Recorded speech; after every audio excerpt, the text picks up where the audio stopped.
On Sunday, we reached an agreement with Iran that achieves everything we set out to accomplish, everything and much more.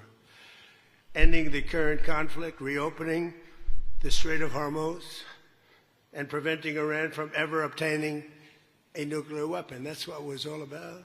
That was about 99%. Iran cannot have a nuclear weapon. They can't develop it, buy it. They can never have a nuclear weapon. These last 2 days were brutal. $200 million worth of bombs. And, you know, it is expensive too, by the way, aside from everything else. And they knew I was coming for a third night. We informed them we're coming for a third night. They didn't have their Navy, it's sunk. They didn't have their Air Force, it's gone, not one plane. They didn't have anti-aircraft equipment, so we got free reign. They didn't have their leaders. But they have a new group of leaders that I think is, actually, I think they're smarter. I think they're very smart. I think they're far less radicalized. And I think they're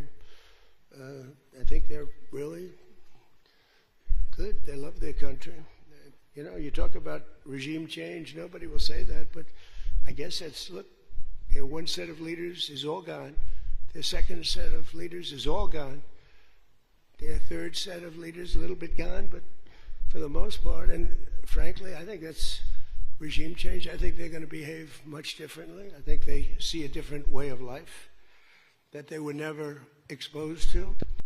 So the one thing I didn't want to see is I didn't want to see economic catastrophe. If you kept this going, that could have happened. But all I know is every time we talked about the possibility of peace, the stock market shot up like a rocket ship. It never went down. They didn't like it. The people, you know, the stock market is more brilliant than anybody there is, including the people on the stage, other than me, of course. Let's see. I don't know. What do you think, Scott? Is the stock market more brilliant than you? No, sir. Oh, that's a terrible statement. All right. The stock market is quite brilliant. And every time we said something amazing, like we're going to settle, it would go up. And every time we said something negative, like, guess what, we're not going to be able to settle, it would go down very big, Peter. I get so angry, I guess. I'm allowed to get angry when I watch the Democrats. They talk about it all the time. We had this deal done. You had a deal that was going to give them, legally, a nuclear weapon. And if that happened, Israel would have been blown away. And in all fairness to Bibi Netanyahu, who happens to be a good man, gets a little excited sometimes. But he happens to be a very good man. We've had an amazing partnership. He's been an amazing prime minister. We have a little dispute over Lebanon. I say, you can do a little softer touch, Bibi. You don't have to knock down a building every time somebody walks into it that's from Hezbollah. But it's been an amazing partnership. But he will say, we're the big partner, and he's the very small partner, and that's true. And it's a memorandum of understanding. If it doesn't get done in 60 days, that's all right. We go back to bombing. You know, I don't want to do that because it's so good. But we might have to because we're never going to let them have a nuclear weapon. I feel very bad for Lebanon. Lebanon's been, you know, it was a great culture. They had the professors, the doctors, the lawyers. It was an incredible culture, maybe the highest in the Middle East for years and years, centuries. And for the last 50, 60 years, they have been just trashed. They have been living in hell. Technical discussions on the removal of all stockpiles of enriched materials will begin immediately. We're going to start that immediately. And unlike Barack Hussein Obama, who sent Iran pallets of cash and any relief they receive under this deal, they'll have to get based on merit. And it won't be from us. We don't have to give them anything.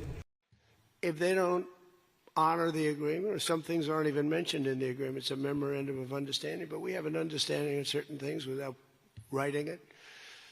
And if they don't honor that, we'll probably go back to bombing them until they honor it. You know, it's amazing what bombs can do. As far as sanctions are concerned, at some point, you know, we have sanctions which will never let them rebuild. They would have no money. They would be in poverty. The 91 million people would starve. So something will happen as soon as they behave. When they behave, we're going to let that go. We're going to have to.